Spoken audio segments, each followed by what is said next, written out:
अस्सलाम वालेकुम दोस्तों, वीरो की हाल चाल है? ठीक ठाक उम्मीद करता हूँ सब लोग खैरियत से होगी। देखो सुबह सुबह बच्चे भी आए सी मुरब्बे की सैर करने वास्ते। असें उन्होंने पट्ठे पुट्ठे वड्ढन वास्ते, क्योंकि अस क्या यार नाले बच्चों ने भी नाल लिया उन्हें। देखो दोस्तों, अगर मेरा व्लॉग तुहानू अच्छा लग्या करे ना, लाइक शेयर जरूर करके जाया करो। असीं हो पिंड वाले तो बड़ा कोई ब्रांड नहीं दोस्तों। असी मेहनत करते हैं, मेहनत करके अगे आवांगे, किसी चौक के मशहूर नहीं होवांगे, मेहनत करके मशहूर होवांगे दोस्तों। मेरा यूट्यूब चैनल है हाफिज़ नईम व्लॉग। टिकटॉक की आईडी आ गया नईम साहब 746 दोस्तों।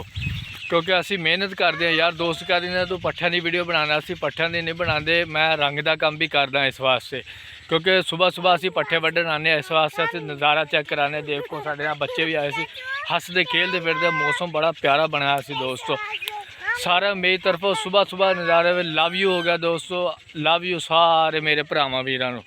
देखो दोस्तों नज़ारा चेक करो तुसीं, देखो देखो आ सुबह सुबह नज़ारा जी बनया है। देखो बच्चे आए हुए ने, माशाल्लाह बदल बने हुए ने बड़े प्यारे प्यारे। देखो असी आए सी, आ देखो बच्चे खेलते फिरते सुबह सुबह नज़ारा जी। कहते असी भी जाना मरहबे।